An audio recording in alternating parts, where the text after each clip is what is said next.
చిత్తూరు జిల్లానే కాదు ఆంధ్ర రాష్ట్రంలో పూర్తిగా కూడా మన ఆంధ్ర రాష్ట్ర ముఖ్యమంత్రి ఎప్పుడో ఉండొచ్చు ఇది చర్య తీసుకొని ఎప్పుడో పెట్టింది. ప్రభుత్వం ₹4 ప్రకటించింది, అయినా కూడా అది ఎవరికి అందలా. ఎవరో ఇచ్చిన వాళ్ళు కొంతమందికే టోకన్లు ఇస్తూ ఉన్నారు. ఆ ఫ్యాక్టరీలో కూడా ఎవడు కానీ ఫ్యాక్టరీలో టోకన్ ఇస్తే కదా రైతు పోయి తోలుకొని పోతాడు. ఎవడికో వాళ్ళు 10 రోజులు నిలబెడితే బండి బాడీ ఉండేవాడు రాడు. ఈ రోజు లోడ్ వేస్తే 3 రోజులకు అన్లోడ్ అవుతా ఉంటే వాడు ఎందుకు వస్తాడు? వాడు నేను రానప్ప కాయలు అంటాడు. వీడు బాగుపడింది లేదు, వాళ్ళు ఇచ్చింది లేదు, ఏమి లే. అదే కర్ణాటక ప్రభుత్వంలో కుమారస్వామి కేంద్ర మంత్రికి ఫోన్ చేసి మా కర్ణాటక ప్రజలు మామిడికాయలకు చాలా ఇబ్బంది పడుతూ ఉన్నారంటే ఒకే ఫోన్ కాల్ కొడతానే కేంద్ర మంత్రి ₹16తో 2,50,000 టన్నులు కొనుక్కొని వాళ్ళ గవర్నమెంటే కొని వాళ్ళకి ఇచ్చింది. అది ఎట్లుంది? నువ్వు ఎందుకు చేయకూడదు? ఆంధ్ర రాష్ట్రంలో నువ్వు ఖజానా అంటున్నావు. ఏంది? ఏం ఖజానా? ఏం లేకనే ఆడమైంది ఖజానా? జగన్మోహన్ రెడ్డి గారు రాష్ట్రాలను అప్పుల పాలు చేసిపోయారు. కొంచెం ఆయన కాదు చేయింది, నువ్వు చేస్తా ఉన్నావు. ఎందుకు చేస్తా ఉన్నావు తెలుసా? ఎందుకు చేస్తా ఉన్నావు తెలుసా? వద్దు, అది కాదులేండి. ఒక అడ్వర్టైజర్లకే 1,000 కోట్లు పెట్టేస్తా ఉన్నావు నువ్వు. అదే ప్రజల పైన వాళ్ళకి మద్దతు ధర ప్రకటించి దానికి పెట్టింటే ఎంత సంతోషం పడిందరు జనాలు, రైతులు ఎంత బాగుపడిందరు. నువ్వు అడ్వర్టైజర్లకే మన యోగాకు వచ్చి 300 కోట్లు పెడితే 400 కోట్లు పెట్టి పక్కా బిల్డింగ్లు కట్టి వైజాగ్లో కట్టి అది శాశ్వతంగా ఉంది, మీరే వాడుకుంటా ఉన్నారు. అదే 300 కోట్లు నువ్వు అడ్వర్టైజ్కి పెడితే యోగాకు, అది లాస్ కదా? లాస్ కదా?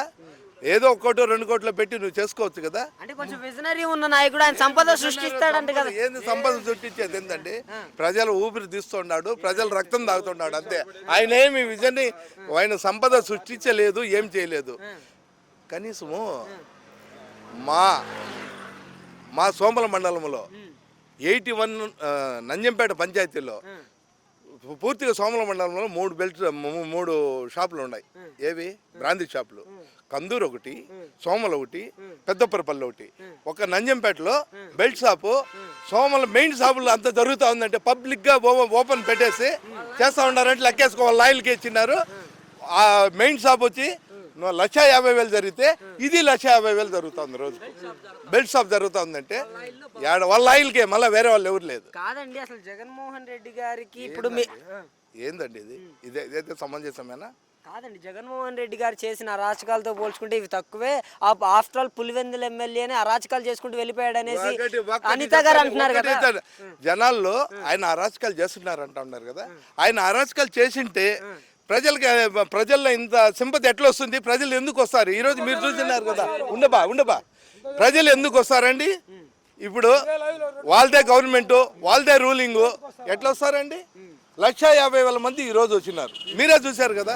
ఆడ ఎంతమంది ఉన్నారు. అది ఎక్కడ కానీ బ్రేక్ చేసుకొని ఎవరిని 2 వీలర్లు కూడా రానికన్నా బస్సుల్లో ఎక్కిన వాళ్ళు కూడా ఆధార్ కార్డు ఎవరిని ఇది ఎక్కడ పోతా ఉన్నావు, ఎందుకు పోతా ఉన్నావు అని పోలీసుని పెట్టి దిగబెట్టిచ్చేసి ఇచ్చేస్తే అది చాలా ఘోరం కదండి. రేపు నీ మీటింగ్ కూడా ఉంటుంది, అందరూ మేము రావచ్చు, ఎవరు రావచ్చు. అది చేయటం తప్పు కదండి.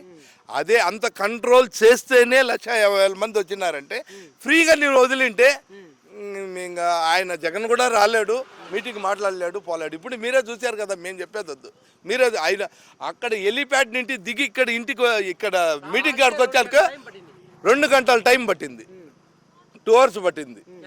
అదే అందరు ఫ్రీగా వదిలింటే హైవే పైన వచ్చి మీరే చెప్పండి ఎక్కడండి ఇది?